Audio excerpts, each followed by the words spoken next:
سلام به جلسه سوم دوره رایگان ما خوش اومدین. بدون هیچ حرفی بریم استارت کار رو بزنیم. توی این جلسه میخوایم راجع به استفاده صحیح از دیکشنری صحبت بکنیم. Using an English dictionary. اولین نکته‌ای که میخوام بهت بگم این هستش که این کلمه دیکشنری دقیقاً همینطوری که من تلفظ میکنم خونده میشه. یعنی استرسش روی قسمت اول یا سیلاب اوله. پس میگی dictionary. How can a learner's dictionary help you? These examples are from the Oxford Word Power Dictionary.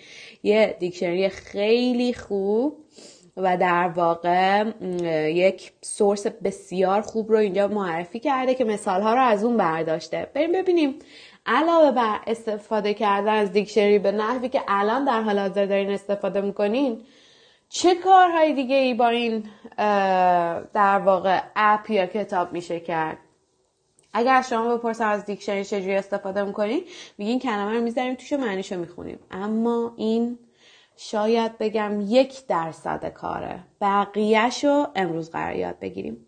ببین اولین انتری که شما هر انتری که باز بکنین، کلمه اول خود کلمه رو میبینین. خود کلمه نوشته شده، دقیقاً روبروش فونتیکشه. فونتیک میدونین که بر اساس IPA یک زبان تلفظه. در واقع با حروف لاتین میان بهتون میگن که چجوری تلفظ بکنین. اگه با تلفظهای صوتی دیکشنری اوکی این که اصلا بیخیالش بشین، چون به صورت آکادمیک و بیشتر توی دانشگاه ها راجعش صحبت میشه. اگه نه با تلفظا مشکل دارین، معرکه است، یعنی برین تو کارش، حتما فونتیک رو یاد بگیرید. روبروش میبینیم پارت آف اسپیچ رو زده، فعل به صورت ING، پس پارتیسیپلش قسمت سومش رو زده. حالا توی این فعل قسمت سوم و قسمت دوم یعنی گذشته و پس پارتیسیپل با هم یکی هستن. حتی فونتیکشون هم زده که خونده میشه one نه one. روبروش زده که این فعل میتونه intransitive باشه و یا transitive باشه. خیلی نکته مهمیه بچه. اگر یه همچین چیزی دیدی واقعا نترسین، چیز خاصی نیست. الان خیلی راحت بهتون توضیح میدم. میدونین که توی فعل‌های فارسی هم ما فعل‌های لازم و متعدی داریم. حالا من که اینا رو دقیقاً به فارسی بلد نیستم، ولی transitive فعل‌هایی هستند که به مفعول احتیاج دارن. اوکی؟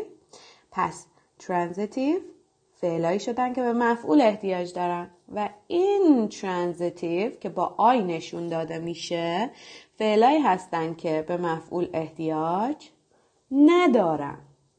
مثلا شما خیلی راحت میتونین بگین we won، ما بردیم، یا we won the game، ما بازی رو بردیم. هر دوتاش هم درسته. معنی بعد از در واقع transitive intransitive بودن نوشته شده. To be the best, first or strongest in a race, game, competition and etc. To win a game, match, championship. مثال همیشه باهاش میبینین. I never win at table tennis. من هیچ وقت تو پینگ پونگ برنده نمیشم. Which party do you think will win the next election? کدوم طرف یا کدوم پارتی انتخابات رو به نظرتون میبره؟ اما بعدی معنی دوم همیشه برای معنیایی که با هم دیگه متفاوت هستن 1 و 2 میذاره. و یه چیز دیگه، یه نکته بگم اینجا بهتون، همیشه اولین معنیه که شما میخواین و معنی درسته نیست. دقت بکنین که تمام همه معنی ها رو بخونین، بر اساس کانتکستی که دارین انتخاب بکنین که اون کلمه که دارین به چه معنیه توی اون کانتکست خاص. To get money, a prize, etc. as a result of success in a competition, race, etc. حالا معنی دوم چی میگه؟ میگه یه چیزی رو برنده شدن. مثلا میگه من $2000 برنده شدم. مثلا من یه سفر به جزیره فلان برنده شدم. اینطوری هم میتونی ازش استفاده بکنی. مثلا we won a trip to Australia. ما یه سفر به استرالیا برنده شدیم. Who won the gold medal? he مدال طلا رو برنده شد. نگاه کن چی گفته. گفته definitions are in simple English. همیشه معنی یه هوا آسونتر از خود کلمه است. یعنی سعی کردن که معنی کلمه رو آسونتر از اون، در واقع لولش پایین تر از خود کلمه باشه که راحت تر متوجه بشی. Different meanings of a word are given. معنی‌های مختلف رو بهتون میگه. Examples are provided to show how the word is used. مثال ها هم براتون آورده میشه که بتونین یاد بگیرین و ببینین چجوری اون کلمه استفاده میشه. اما help. Note that we earn, not win money at our job. I earn blah blah blah a year, 25,000 pounds a year. نکته چیه؟ نکته اومده فرق win و earn رو گفته. earn به دست آوردنه با تلاش، با کار و چیزهای دیگه. اما win برنده شدنه. The dictionary can help you to avoid اجتناب کنین as making mistakes. اشتباه کردن and gives help with grammar. توی grammar هم بهتون کمک میکنه. avoid اجتناب کردن. میبینی که فعل بعدش به صورت ing آورده شده. اما خفن ترین پارت و قسمتی که من دوستش دارم قسمت EDM هست. EDMs and phrasal verbs are at the end of the entry. EDM ها و phrasal verb ها همیشه آخر سر میان، یعنی تموم که میشه. البته بهتون بگم گاهن ما کالوکیشن داریم، گاهن اشتباهات، مثلا اگر از دیکشنری تحلیلگر استفاده کرده باشیم میبینیم پایینش common mistakes داره، اشتباه رایج رو داره و حالا بر اساس خود دیکشنری ممکنه آپشن‌های مختلفی داشته باشه. اما EDM هاشو ببینیم. You can't win. همیشه یادتون باشه EDM ها اکثرشون اینفورمالن، یعنی نمیتونین توی در واقع یه کانتکست رسمی ازش استفاده بکنین. توی رجیستر رسمی نمیتونین ازش استفاده کنین. There is no way of being completely successful or of pleasing everyone. Whatever you do, you will upset somebody. You can't win. اما این عبارت you can't win، به این مثالش رو ببینیم. گفته whatever you do will upset somebody. هر کاری که بکنی یکی رو بالاخره ناراحت کردی. تو نمیتونی همه رو راضی نگه داری از خودت، یا نمیتونی همیشه عالی باشی. پس این عبارت you can't win رو داشتی. یعنی چی؟ یعنی تو هیچ وقت نمیتونی همه رو راضی نگه داری یا هیچ وقت نمیتونی 100% موفق باشی. یا مثلا تو فارسی بعضی وقتا میگیم یه وقتایی هم نمیشه دیگه، حالا همیشه که 100% نباید باشه. Win, lose the toss.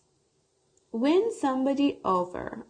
Win or lose the toss. Toss قطعا قبلا شنیدین. به نظرتون معنیش چیه؟ تاس به معنی پرت کردنه، به معنی پرتاب کردنه. و پایین ترش این که البته به حالت EDM اینجا اگر گفتیم به معنی چیه، به معنی همون پرتاب کردن تاس هستش. Win or lose the toss. و بعدش phrasal verb رو داریم. phrasal verb در واقع افعال عبارتی هستن که گاهن معنی ایدیوماتیک دارن و گاهن نه. Win somebody over. To persuade somebody to support or agree with you. Win somebody over در واقع یه جورایی میشه نظر یکی رو جلب کردن، یا مثلا قانع کردن، persuade کردن. این فعل قشنگ رو همینجا یاد بگیر. persuade یعنی قانع کردن. یکی رو قانع کنی که تو رو حمایت کنه یا باهات موافقت کنه. They're against the proposal at the moment, but I'm sure we can win them over. اونا الان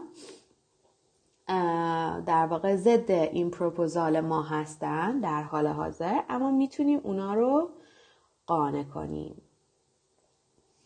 بریم قسمت بعدی. Phonetic symbols help with pronunciation. You can find out which syllable is stressed. یه نکته که بالا فراموش کردم بهتون بگم اینه که علاوه بر اینکه شما فونتیک ساین رو میبینین، یعنی قسمتی از فونتیک ساین این هستش که کدوم پارت استرس داره، کدوم سیلاب، کدوم بخش استرس داره. راجع به استرس توی کلمه احتمالاً بدونید دیگه، وقتایی که یک بخش استرس داره یعنی اون بخش بلندتر، طولانی‌تر و محکم‌تر تلفظ میشه. مثلا این کلمه mistake 2 تا سیلاب داره، اما آیا ما تلفظش میکنیم mistake or mistake؟ قطعاً دومی. یادت باشه این بیلبیلکی که اینجا داریم قبل سیلابی میاد که استرس داره. دوباره راجع به mistake دیدین که noun something that you think or do that is wrong، یه کاری که اشتباهه. یادت باشه توی collocation ها make mistake. Words that are often used together are given in bold. دقیقاً بچه این تعریف collocationه. collocation فکر کنم توی فارسی بهش میگن همایند. ببخشید، همایند یعنی چی؟ یعنی 2 تا یا 3 تا کلمه که اغلب با هم دیگه استفاده میشه. مثلا ما هیچ وقت نمیگیم do a mistake، میگیم make a mistake. البته خب یه کلمه ممکنه که فقط یه دونه فعل نداشته باشه یا یه دونه کالوکیشن نداشته باشه. کالوکیشن های مختلفی دارن. مثلا a spelling mistake. It was a big mistake to trust her. I made the mistake of giving him my address. ببینید تو حالتهای مختلف از این کلمه استفاده کرده که یادش بگیرید. And by mistake یعنی سهواً. مثلا the terrorist shot the wrong man by mistake. میگه تروریستا یه مرد اشتباهی رو سهواً زدن. یعنی چی؟ یعنی اینکه تلاششون روی این نبوده که این در واقع کار رو انجام بدن، یعنی اشتباهاً این اتفاق افتاده. Other words for mistake. Error is more formal than mistake. A computing error. error یعنی خطا. توی کار با کامپیوتر احتمالا خیلی زیاد به گوشتون خورده. When you make a mistake, you do something wrong. I got the answer wrong. You must have the wrong number. شما شماره اشتباهی رو گرفتین. Fault indicates who is responsible for something bad. Fault یعنی اشتباه. اشتباهی که از یکی سر بزنه. یادت باشه تو بحث fault بیشتر ما با اون کسی که این کار رو انجام داده کار داریم. مثلا یه اتفاقی که میفته میگیم it's your fault. تقصیر تو بوده. اشتباه تو بوده. The accident wasn't my fault. The other driver pulled out in front of me. Fault is also used to describe a problem or weakness that somebody or something has. Fault بچه گاهن استفاده میشه که راجع به یه ضعف چیزی صحبت بکنیم. مثلا توی سیستم بانکی یه فالتی به وجود اومد، یه خطای این مدلی به وجود اومد. یادت باشه که توی قسمت other words for خیلی قسمت به درد بخوره که میاد کلمه هایی که مشابه هستن با اون کلمه‌ای که دارین در واقع توی اون انتری دارین اینجا براتون نمایش داده میشه. خیلی جای به درد بخوری. اگه توی دیکشنری پیدا کردین حتما خوب مطالعهش بکنین. و اینکه توضیح داده اینجا it can teach you related words. کلمه‌های مرتبط رو میتونه بهتون آموزش بده. This helps you build your vocabulary and choose the correct word for your needs. که کلمه اشتباه رو در واقع کلمه درست رو که اونجا احتیاج داری استفاده بکنی. فرضاً اگه میخواین بگین اشتباه توه دیگه وقتشه که از mistake استفاده نکنین. نمیتونین بگین it's your mistake, it's your fault. بچه کالوکیشن دقیقا به این قسمت گفته میشه. مثلا اینکه بدونی build با vocabulary میاد. build a vocabulary.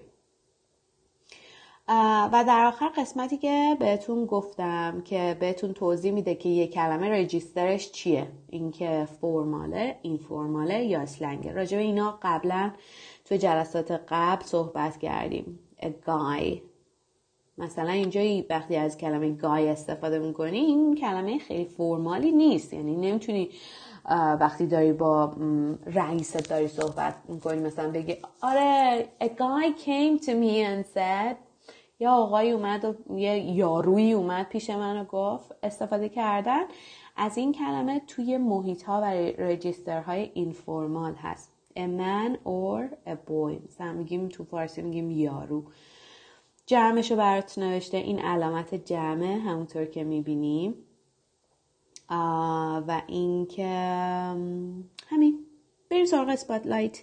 Both verbs mean to say a syllable, word or phrase with extra loudness.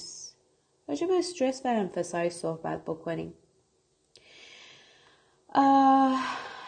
یادت باشه که stress و emphasize هر دو تقریبا به یه معنی هستن، با تفاوت به اینکه stress توی بحث فونتیک استفاده میشه و emphasize تو بحثای دیگه استفاده میشه. مثلا she emphasized that تاکید کرد که اون خانم تاکید کرد که مثلا ما هممون حضور داشته باشیم.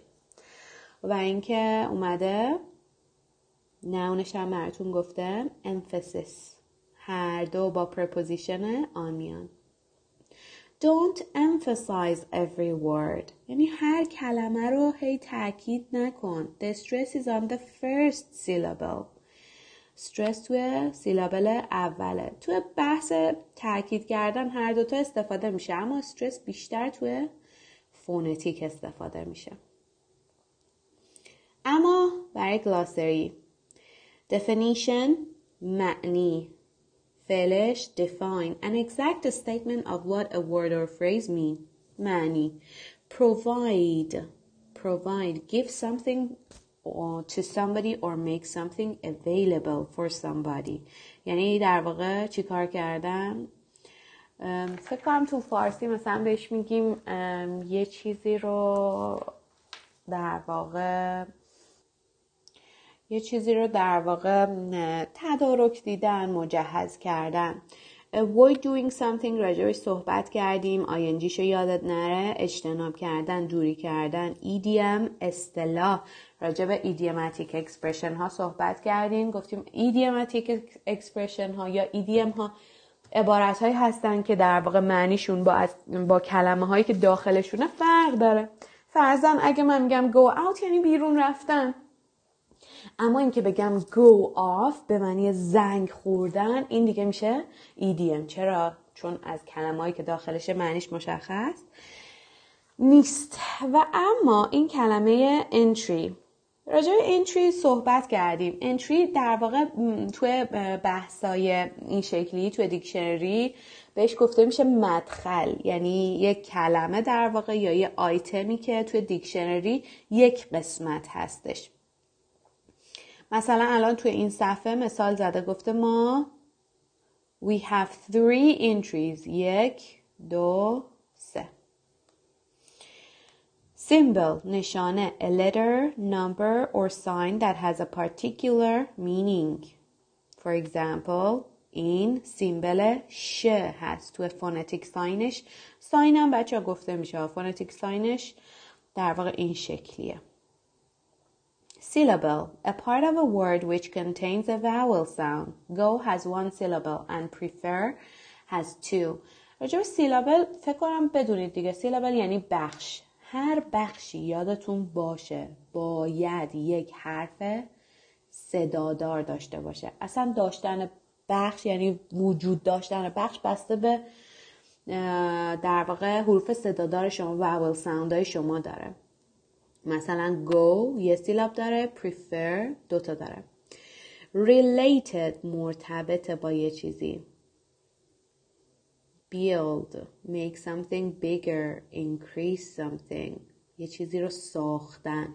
مثلا میگی من خودم رو ساختم، من مثلا زبانم رو ساختم، یعنی که یه پیشرفتش بدی، بزرگترش بکنی. ستایل یا رجیستر در واقع این هستش که اون کلمه متعلق به چه نوع کانتکستیه، فرماله یا این فرماله، چه استایلی داره. مثلا دیدیم ما میگیم استایل طرف سپورته، این هم همونه. مثلا میگه استایلش رسمیه، غیر رسمیه، اسلنگ، بیادبانه است اصلا. For instance یه سینونیم خیلی قشنگ برای for example و slang گفتیم دیگه به ترتیب. ما داریم formal رسمی، informal غیر رسمی و slang very informal words or phrases used in spoken language. یادت باشه که فقط توی spoken language استفاده میشه، توی writing اصولا استفاده نمیشه مگه اینکه چت و اینای امروزی. تمرین برای جلسه دیگه لطفاً انجام بشه. بریم تا جلسه بعد. شب بخیر.